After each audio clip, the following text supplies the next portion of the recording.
Jesus salvou 7 pessoas naquele dia, né? Quer dizer que foi um trabalho, foi difícil, mas eu estou dizendo assim, né? E eu acho bom que ele é bem forte, né? Quando terminou, que o povo estava na pregação, que os demônios já tinham ido embora e deixou só a paz de Deus que excede, aí Nena foi lá para trás, a negona do tambor, desse eu vou ficar aqui. Aqui ninguém sabe, porque se manifestar eu seguro e a gente ora e o diabo sai. Mas daqui ele não passa, só vai sair daqui liberto. A gente foi com um propósito, a gente, graças a Deus, tinha se preparado, irmãos. Mas se a gente não tivesse, né? Então quem dá autoridade, quem dá coragem é o Espírito Santo. E ele mostra com quem falar, ele quebra as barreiras, ele prepara o coração. Às vezes alguém já está aí esperando, sedento por ouvir a palavra, mas não tem quem pregue, irmãos. E quantas vezes, às vezes a gente vai visitar alguém no hospital e quando chega lá, tem pessoas que começam até a chorar, dizendo que está pedindo a Deus que mandasse alguém para ouvir a palavra. Então, a gente precisa entender que levar o Evangelho é levar as boas novas de salvação para as pessoas. E o que a gente vai falar? Vai falar sobre Jesus, irmãos. Jesus, ele é o Evangelho, ele é a pessoa viva, né? O Verbo de Deus. E por que a gente deve evangelizar? Porque é dever. Paulo disse, porque ai de mim se eu não pregar o Evangelho. E a outra coisa é um privilégio, irmãos. A gente às vezes serve ao Senhor como se fosse uma coisa pequena. Servir a Deus não é coisa pequena, é honra. Servir a Deus é honra. Então aquilo que Deus colocar na nossa mão é um privilégio. Deus podia colocar na mão de outro. E deixa eu contar aqui, eu vou contar essa experiência. Ele devia ter confiado aos anjos, mas não confiou os anjos, é a nós. Porque os anjos, eles são justos, irmãos. Se ele pregar o Evangelho e a pessoa não aceitar, olha, ele decepa na hora. Mas a gente, não, nós somos humanos e a gente um dia ouviu o Evangelho e muitos não receberam o Evangelho a primeira vez. Um anjo não tem esse negócio, não. Ou você aceita ou não aceita esse negócio. Não, daqui a 10 dias, não é assim não. Por que o pai de Sansão teve medo quando ele viu o anjo, ele foi oferecer sacrifício? Porque eles sabiam que pelos anjos ser enviados de Deus, eles eram justos, eles obedeciam ao de Deus.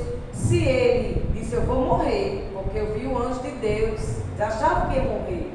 Porque sabe que algo que é enviado da parte de Deus, alguém ou algo que Deus envia, irmão, não vai tratar de qualquer maneira como o homem trata. Os anjos são seres celestiais. E nós somos carne. E às vezes a gente até, né, mortal, a gente entende a limitação do outro. Então pregar o Evangelho primeiro é nosso dever, depois é um privilégio para nós. E a terceira coisa, porque o amor de Cristo nos constrange. Irmão, se você recebe algo bom, você quer. Quando eu faço um pudim gostoso, eu quero que todo mundo coma para dizer que o pudim que eu fiz está bom, né? Assim, né?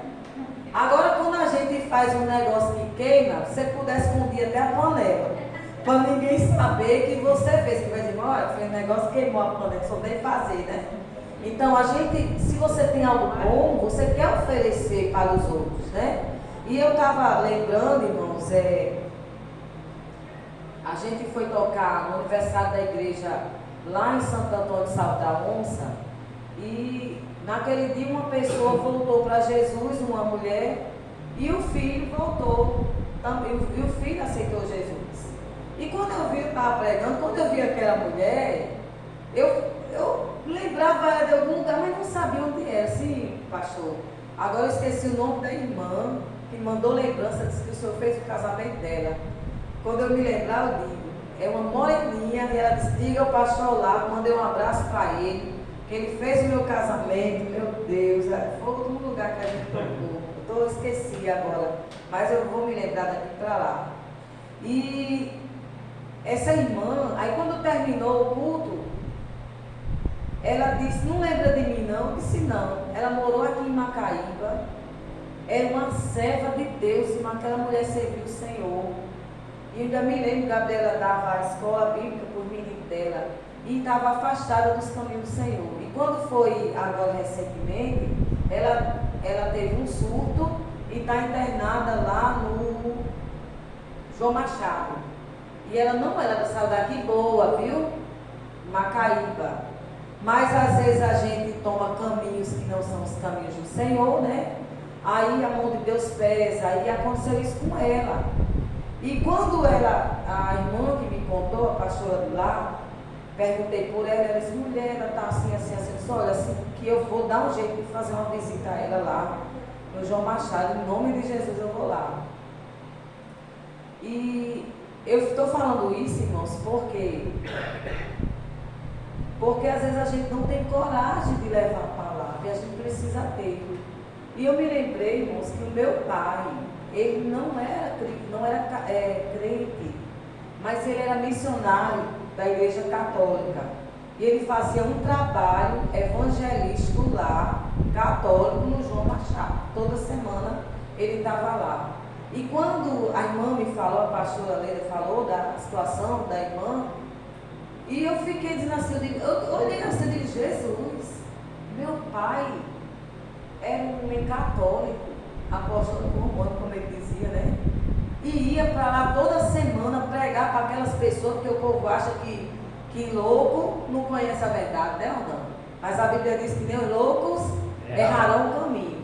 Aí eu disse, Jesus, meu pai, que era um homem que não conhecia a verdade como eu conheço, ia, e eu aqui não vou, Jesus, não, eu não posso fazer uma coisa dessa. A gente tem que ir, tem que fazer o trabalho do Senhor. Foi para isso que Ele nos chamou, irmãos.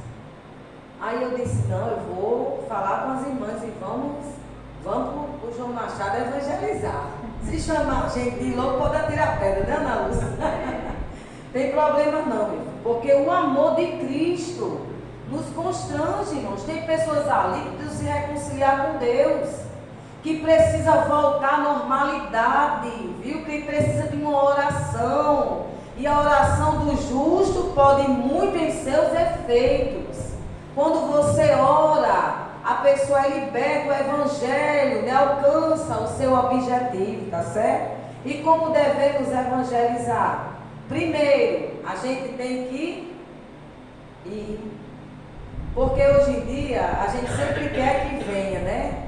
A gente vem, não, a gente convida. Irmão, você está vendo como está difícil trazer pessoas hoje não crentes, não evangélicas para a igreja? Não está difícil? Tá. Os conhecidos você chama, não querem vir. Só querem vir se tiver uma festa, um negócio, um sorteio, não sei o que, não é? Está difícil, irmãos.